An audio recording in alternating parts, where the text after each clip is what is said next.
Hey, this is Matt once again. We're about to another video. This is another paid request, this time for Alban. Thank you so much for that. And for those interested in requesting pretty much any type of videos or topics or lists or commentaries or reactions or randomness or pretty much whatever it may be, feel free to send it either directly to my PayPal or join my Patreon. Both links are down below in the info box.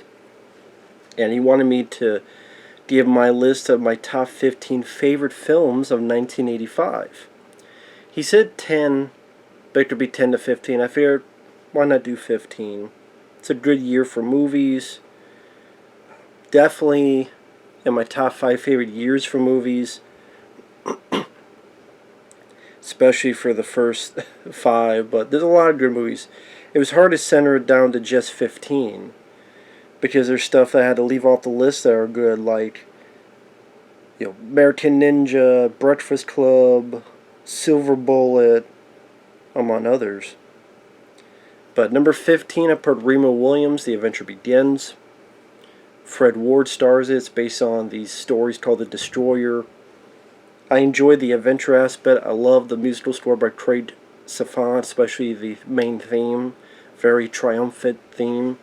And before Neo, this was a man who dodged bullets.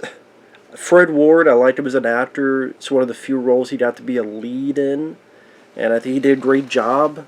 Orion Pictures thought this would be the start of a big franchise. Sadly, it wasn't. This film came and went and bombed and was looked at as a ho-hum ripoff of James Bond. But I always enjoyed Remo Williams. I like the stunt scenes, especially around the Statue of Liberty sequence. Yes, I know the mentor is a white guy playing an Asian guy, but I will be honest, when I was a kid, I thought it was an Asian guy. And I think the actor did a great job portraying that role. Joel Grey. I think he did a fantastic job. And the plot could be better. The plot's pretty... I think that was one of the drawbacks of the film. The plot, so something about, not the Star Wars program, but this guy, he's selling weapons, but the weapons are not really up to par, and this whole scheme, kind of wish it was either a cooler, or more fun, or more inventive, or more memorable plot. But what made the film work was Fred Ward, his mentor Chun, their growing friendship, the back and forth sense of humor, and again some fun action set pieces with some good stunt work and an exciting musical score. So I liked Remo Williams. The Adventure Begins and ended with the same movie. Number 14, Cat's Eye. Definitely one of the more underrated anthology films. I love Cat's Eye. I liked all 3 stories. James Woods, Smokers Inc., very quirky sense of humor. James Woods, one of my favorite actors. He always gives a top-notch performance. Very intense in this role as a guy who can't quite quit smoking, and this corporation finds, called Quitters Inc., finds a unique way for you to stop smoking. I think the second story is underrated, The Ledge, with Robert Hayes from Airplane. I liked Robert Hayes. I liked him as an actor. He was in this underrated film that deserves a Blu-ray called 50/50 with Peter Weller. And I like the idea of this mafia, kind of, I don't know if mafia is the right, this bad guy forcing our lead character, to go around the edge of this building and sort of pitfalls that could make him fall down. And I just thought the way it was handled, I thought there was some decent suspense. No one ever talks about that segment, but I always enjoy that one. And the third one has grown on me. I do think it's my least favorite of the 3, with Drew Barrymore. But I remember watching it, you know what, this isn't too bad. The Troll effect, I think by Carlo Rambaldi. I could be wrong. I like the effect of it. The cat, I'm a cat person, so the cat being the hero of the story. Drew Barrymore, This is around the time of doing E.T. and Firestarter. She did a good job. The way they make it where it's so small, so they had to make all the environment much bigger. These regular, normal, everyday things looking that much more huge because of the size of this troll with this teeny tiny sword. That was entertaining. The idea that's grown on me throughout the years. But yeah, definitely one of my favorite anthologies. Number 13, Missing in Action 2, The Beginning. It's my favorite Missing in Action film. I like... It's a bit grittier than the other two. What I mean by grittier, I mean you have the bit where Chuck Norris's character being tortured by getting a bag over his head with a rat. He's got to kill the rat with his teeth in order to survive. I think Chuck's performance isn't too bad in that. And you get to see Chuck Norris use a flamethrower and kick some ass and has a fun little fight at the end. And I like the musical score. I like the supporting actors. I like the guy who plays the villain, Soon Teko, I believe is his name. Stephen Williams. Is his last name Stephen? God, I'm bad with names. He would be in Jason Goes to Hell and other stuff.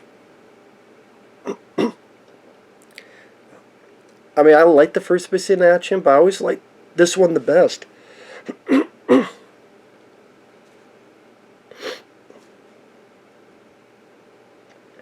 But I know I'm alone in that because this was meant to be first, and then they shot 1 and 2 back to back, and they thought the second film was the better film. So they released that one first, and they made the first one part 2, The Beginning. So it wasn't originally meant to be a prequel, it was meant to come out first, but always enjoyed Missing in Action 2. That's number 13. Number 12, Day of the Dead. Great zombie movie, fantastic effects by Tom Savini. My favorite zombie film is still George Romero's Dawn of the Dead, but Day of the Dead, the cast, Lord Cordial, I mean, can't believe I forgot his name.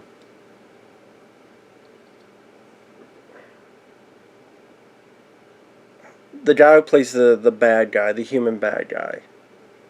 I'm running this monkey farm, Frankenstein, and I wonder what the fuck you're doing with my time. I love that guy. He does a wonderful job. Again, just as times go, I'm just really bad with names.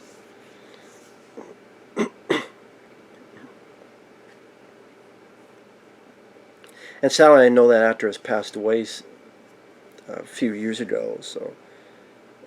Bub the zombie, interesting idea for the story. Number 11, Police Story with Jackie Chan.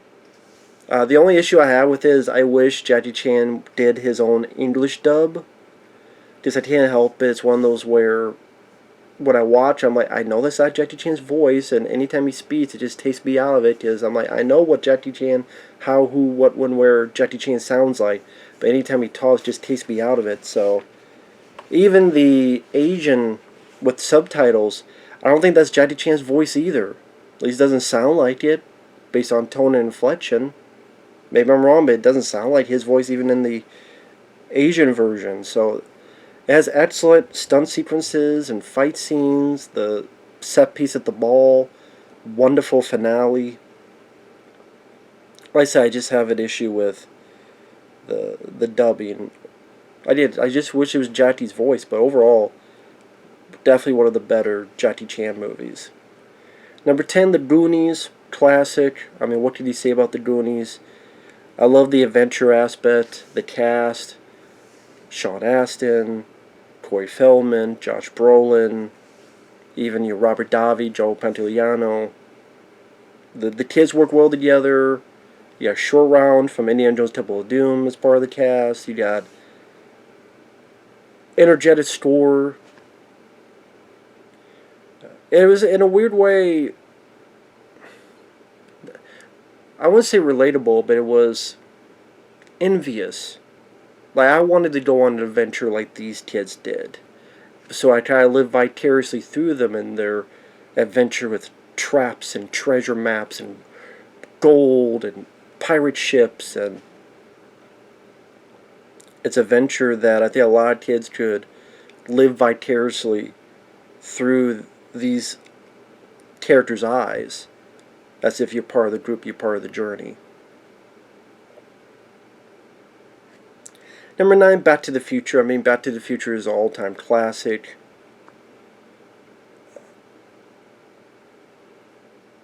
Good blending of sense of humor, heart, interesting ideas. Michael J. Fox. This was, I think, the first thing I had seen him in, because I didn't watch Teen Wolf. I didn't watch his TV show, so I found out about him by Back to the Future. And at the end of the day, just a good story about meeting your parents. What would you do if you could meet your parents at the same age as you were? Would you bond with each other? Would you not? Also of changing fate, because by the end he does change his fate for the better. Not just for Doc Brown's well-being, but for his own lifestyle. The fact that you have a chance to make things better for your family, even inadvertently. And a lot of times I'll keep repeating, fantastic score. People forget the music, the score, to be such an important part of a movie. That could be part of his DNA, because many movies, the score is something you're listening to such a majority of the time that if it's forgettable or if it's mediocre, if it's bad, it's this thing in the background that just is an irritation or is just not ringing any bells in terms of excitement or fear or laughter or glee. I don't know, people forget that a score can be very important. The Batman knew how to do that, because that score was wonderful. But yeah, a lot of other filmmakers tend to forget that. Number 8, Invasion USA. Kick-ass Chuck Norris film. You tell Rostov it's time to die. Villains you just absolutely fucking hate and love to hate. Despicable villains coming to the U.S., destroying houses, neighborhoods, ready to kill, blow up a bus full of kids. And Chuck Norris, granted, because they cut a lot of the footage out, he just shows up and teleports wherever he wants to. He just knows where the bad guys are. He just knows. That's because it was a longer movie, but they cut a lot of that in between out. So Chuck Norris just shows up wherever the bad guys are. You're like, how the hell did he know the bad guys were there? Well, from what I understand, they shot footage of that, but they cut it out. But Chuck Norris is bad. He's got his twin Uzis. He's got the rocket launcher, the bazooka at the end. Don't fuck with America, or you fuck with Chuck, and you get the horn. Both horns up your ass. Number 7, Summer Rental. My personal favorite John Candy film. I mean, technically it'd be Planes, Trains, and Automobiles, but if I'm talking about just John Candy, as in the movie rests on his shoulders alone, it would be Summer Rental. I love. I find it hilarious still. It's such that still doesn't have a Blu-ray to this day. Even though the director has passed away, John Candy has passed away. But yeah, let's just let this movie be forgotten. I thought the family did a good job working together. John Candy's character's working too much as an air traffic controller. He kind of forces the vacation, so he goes with his family to this place for the summer. Second act becomes sort of this boat tournament with Richard Crenna as your villain. I believe Rip Torn is the guy who helps John Candy out. Sadly, a lot of people passed away. The director, Carl Reiner, passed away. Rip Torn passed away. Richard Crenna, John Candy. Very sad. The line I always remember is that a group of people, random people, just bum rushed his house. And eating from his fridge or getting his bed dirty. And it's like, what are you doing? Yeah, I'm watching the Smurfs. This fat guy just watching the Smurfs on his bed. And John Hayes like, oh yeah, you watch the Smurfs, huh? Did you see the episode where Papa Smurf smacked the shit out of a guy with a red hat? Huh? Did you see the episode? Did you see that? He's ready to wring this guy's neck out with his crutch. I love it. I miss John Candy. He's a lot of fun in that. Number 6, Weird Science. Love Weird Science. It's definitely one of my favorite John Hughes films. That and Planes, Trains, Automobiles. Ferris Bueller's Day Off. Those are my top 3. Weird Science is just a lot of fun. It's the Anthony Michael Hall and the other, I forget the other guy's name. They have a great chemistry with each other. It's a great mix of sci-fi, but teen, not quite sex comedy, but there's not a lot of sex in it, but horny comedy. But Kelly LeBrock is a babe, and yet she is standing on her own 2 feet, being tough and being progressive. People throw that word around.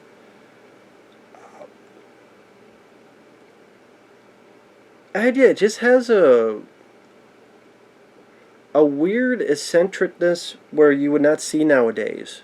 I mean, 2 kids making a woman in their room, and then she has these powers like she's a genie, and there's a bit at the end where either Regis from the Road Warrior come in, even Vernon Wells from the Road Warrior, and Michael Berryman from Hills of Eyes, these weird mutant biters, and then you have a big old missile coming through the room.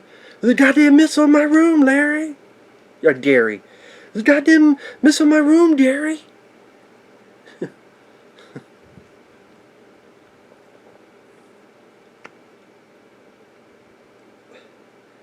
Just a hilarious movie. Number 5, Death Wish 3. My favorite Death Wish film. My favorite Charles Bronson film. Badass movie. New York going to hell, and Paul Kersey kills all the bad guys in New York. Kills a whole city of bad guys. Him and the neighborhood getting together, these traps. And the thing that... What's that? Teeth. The teeth are left over from this trap that smacked the bad guy in the mouth. Another movie where the hero blows up the bad guy at the end with a bazooka. Like Invasion U.S.A. Even Rambo 2. There's a lot of movies where bad guys get blown up by bazookas. There's the bazooka... Year of the Bazooka. I love the score. Number 4, Fright Night, the original. My favorite vampire film. That and From Dusk Till Dawn are my favorite. I would say From Dusk Till Dawn is my favorite. Then this is my second favorite vampire film. But I love it. I love the melding of horror and humor. I love the idea of like a real window, but with vampires. William Ragsdale. Roddy McDowall is a pure joy in that movie. Absolute joy. I love Roddy McDowall in that flick.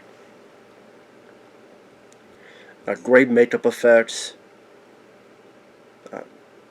Wonderful villain by Chris Sarandon. Awesome vampire film. Number 3, Rocky 4. Classic. My favorite Rocky film. My favorite soundtrack of all time. With one of my favorite songs of all time, Hearts on Fire. Ivan Drago is an intimidating villain by Dolph Lundgren. Vince DiCola's score as well as the songs work well together. The montages I love. I can't get enough of the montages. To be the best montages in film history. The kick-ass boxing match. I might give the edge a bit more to Rocky 3's boxing match, but this is still a damn good one. Fuck the director's cut. It was awful. Not needed. Not wanted. Did not make the film better, just made it worse. Number 2, Commando. It's Arnold. Come on, let's party. Put the knife in me. The Arnold kicking ass, taking names, great one-liners. You're a funny guy, Sully. That's why I'll kill you last. Don't disturb my friend. He's dead tired. And that's my computer finally finished publishing a video. But Commando just a badass movie. What's not to love? Other than there is there are technical errors in it, like when the car flips on the side, and what it pushes over is busted.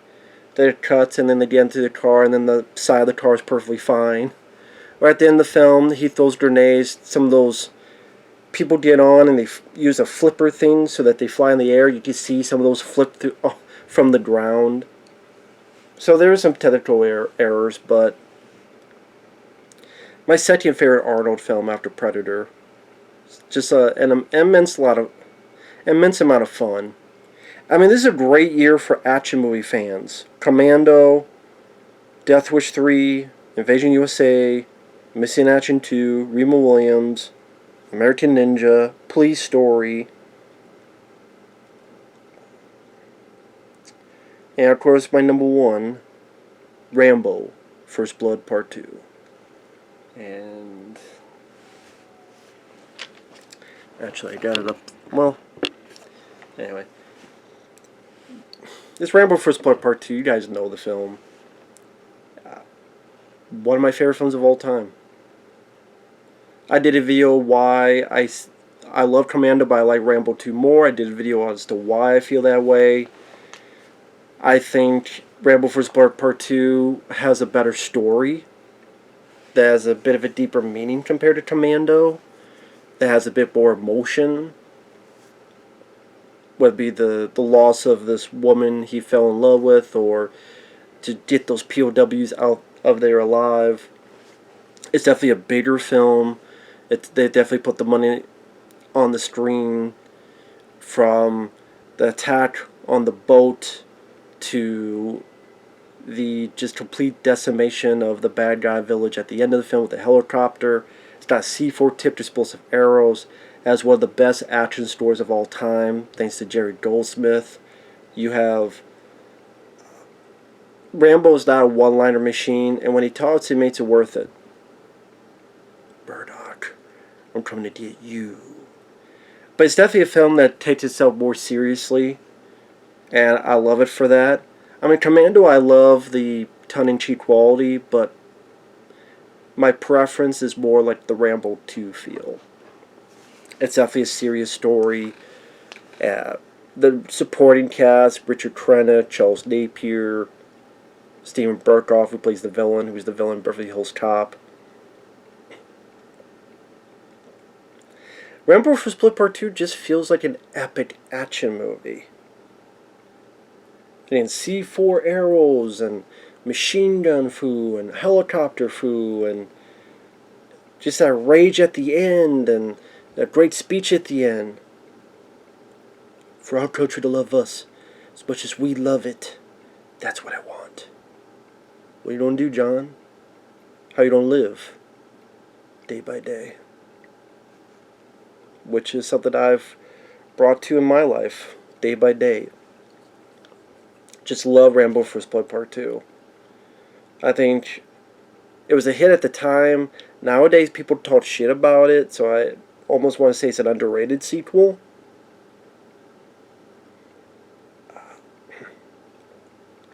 Has way too low of a rating on IMDb. I love it. I think it's a badass film. It's a badass movie. And it's easily my number one favorite film of 1985. So, with that said, thanks for watching. Take care. We'll see you guys later. Bye-bye.